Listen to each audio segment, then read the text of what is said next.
हनुमान पुराण भाग 4। अशोक वाटिका में महाबली का प्रकोप। समुद्र पार करने के बाद पवन पुत्र हनुमान लंका की स्वर्ण नगरी में प्रवेश कर चुके थे। चारों ओर सोने के महल चमक रहे थे, लेकिन उस चमक के पीछे छिपा था अहंकार और अधर्म का अंधकार। हनुमान जी छोटे वानर का रूप धारण कर पूरी लंका में माता सीता की खोज करने लगे। हर महल, हर बगीचा और हर मार्ग पर राक्षसों का पहरा था, परंतु बजरंगबली की गति को कोई रोक नहीं सकता था। रात गहरी हो चुकी थी। तभी हनुमान जी की दृष्टि एक विशाल बगीचे पर पड़ी।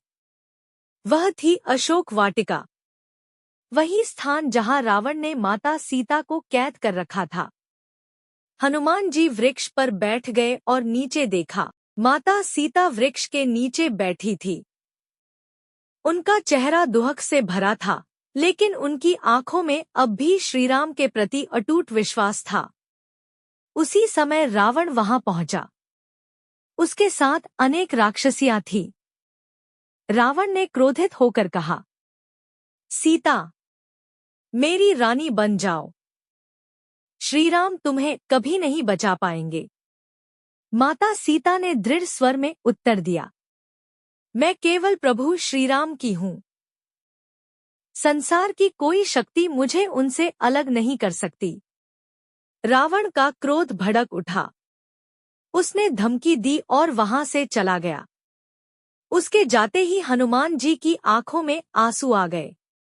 अपने प्रभु की प्रिय माता को इस अवस्था में देखकर उनका हृदय कांप उठा। हनुमान जी धीरे से वृक्ष से नीचे उतरे और प्रभु श्रीराम की अंगूठी माता सीता के सामने रख दी। अंगूठी देखते ही माता सीता आश्चर्यचकित हो गईं। यह तो मेरे प्रभु श्रीराम की अंगूठी है। हनुमान जी फोल्डेड हैंड्स करके बोले, माता, मैं श्रीराम का दूत हनुमान हूँ। प्रभु ने आपको खोजने के लिए मुझे भेजा है। यह सुनते ही माता सीता की आंखों से आंसू बहने लगे। वर्षों बाद उन्हें आशा की एक किरण दिखाई दी। हनुमान जी ने कहा, माता, यदि आप आज्ञा दें तो मैं अभी आपको अपने कंधों पर बैठाकर प्रभु श्रीराम के पास ले चलूं।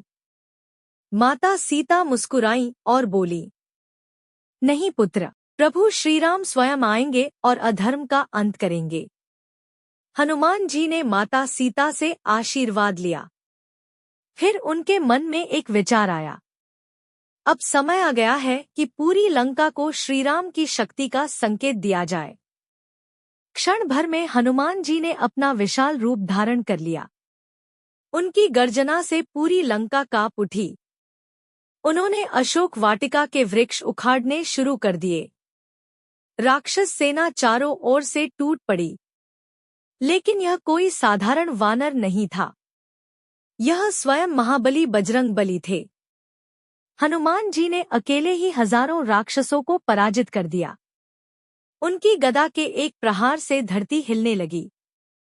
लंका में भय का तूफान फैल गया। जब रावण को यह समाचार मिला, वह क्रोध से भर उठा। उस वानर को जीवित पकड़कर मेरे सामने लाओ। रावण का सबसे शक्तिशाली पुत्र मेघनाद युद्ध के लिए निकला। उसने दिव्य अस्त्रों का प्रयोग किया। पूरा आकाश अग्नि से भर गया। हनुमान जी वीरता से लड़ते रहे, लेकिन तभी मेघनाद ने ब्रह्मास्त्र का प्रयोग किया। हनुमान जी जानते थे कि यह ब्रह्मदेव का अस्त्र है।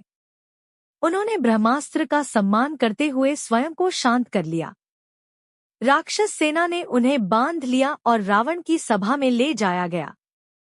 अब लंका का सबसे बड़ा सामना होने वाला था। एक और अहंकारी रावण और दूसरी ओर श्रीराम का परम भक्त महाबली हनुमान। भाग 5 में देखिए। जब हनुमान जी ने रावण की सभा में दिया विनाश का संदेश और जल उठी पूरी स्वर्ण लंका।